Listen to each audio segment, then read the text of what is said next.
ಬೆಂಗಳೂರು ಉತ್ತರ ತಾಲೂಕು ಕಾಚುಹಳ್ಳಿ ಗ್ರಾಮ ಪಂಚಾಯಿತಿಯ ನೂತನ ಅಧ್ಯಕ್ಷರಾಗಿ ಪುಟ್ಟಮ್ಮ ಅವಿರೋಧವಾಗಿ ಆಯ್ಕೆಯಾಗಿದ್ದಾರೆ. ಸರೋಜಮ್ಮ ಅವರ ರಾಜೀನಾಮೆಯಿಂದ ತೆರವಾಗಿದ್ದ ಸ್ಥಾನಕ್ಕಾಗಿ ಗುರುವಾರ ಚುನಾವಣೆ ನಡೆಯಿತು.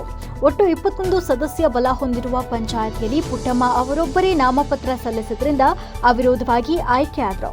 ಈ ವೇಳೆ ಮಾತನಾಡಿದ ಅಧ್ಯಕ್ಷೆ ಪುಟ್ಟಮ್ಮ, ನಮ್ಮ ನೆಚ್ಚಿನ ಶಾಸಕರಾದ SR ವಿಶ್ವನಾಥ್ ಅವರ ಮಾರ್ಗದರ್ಶನದಲ್ಲಿ ಪಂಚಾಯಿತಿ ವ್ಯಾಪ್ತಿಯಲ್ಲಿ ಬರುವ ಗ್ರಾಮಗಳಿಗೆ ಕುಡಿಯುವ ನೀರು ಹಾಗೂ ಕಸದ ಸಮಸ್ಯೆ ನಿವಾರಣೆ ಸೇರಿ ಮೂಲ ಸೌಕರ್ಯಗಳನ್ನು ಕಲ್ಪಿಸಲು ಮೊದಲ ಆದ್ಯತೆ ನೀಡಲಾಗುವುದು ಅಂತ ತಿಳಿಸಿದರು. ಅಧ್ಯಕ್ಷರಾಗಲು ಸಹಕಾರ ನೀಡಿದ ಉಪಾಧ್ಯಕ್ಷರಾದ ಗಂಗಾಧರಯ್ಯ, ಸದಸ್ಯರಾದ ಗಂಗರಾಜು, ಪುಟ್ಟಣ್ಣ, ಕುಮಾರಣ್ಣ, ಭರತ್, ಕವಿತಾ, ರಾಜಣ್ಣ, ಮಂಜುನಾಥ್, ರಾಜು, ಸರೋಜಮ್ಮ, ಉಮಾದೇವಿ, ರಮಾದೇವಿ ಸೇರಿದಂತೆ ಎಲ್ಲ ಸದಸ್ಯರುಗಳಿಗೆ ತುಂಬು ಹೃದಯದ ಧನ್ಯವಾದಗಳು ತಿಳಿಸಿದರು. ಸರ್ ನಮಗೆ ಬೆಂಬಲ ಕೊಟ್ಟಿದ್ದಾರೆ. ವಿಶ್ವನಾಥ್ ಸರ್ ಏನು ಹೇಳ್ತಾರೆ ಅವರು ದಯೆಯಿಂದ ನಾವು ಆಗಿದ್ವಿ. ಅವ್ರು ಏನು ತೀರ್ಮಾನ ತಗೊಂಡು ನಮಗೆ ರೂಟಲ್ಲಿ ಹೋಗಕ್ಕೆ ನೀನು ಮಾಡ್ಕೊಂಡು ಹೋಗ್ಬೇಕಂದ್ರೆ ಅವ್ರು ತೀರ್ಮಾನ ಯಾವ ಥರ ಹೇಳ್ತಾರೆ ಆ ಥರ ಮಾಡ್ಕೊಂಡು ಶಾಸಕರು ಕೆಲಸ ಮಾಡಿ ನಮ್ಮ ಅಭಿಪ್ರಾಯ ಕಾಲಾವಕಾಶದಲ್ಲಿ ಇರೋ ಟೈಮಲ್ಲಿ ಮಾಡ್ಕೊಳ್ಳಿ ಅಂತ ನಮ್ಮೆಲ್ಲ ಸದಸ್ಯರು.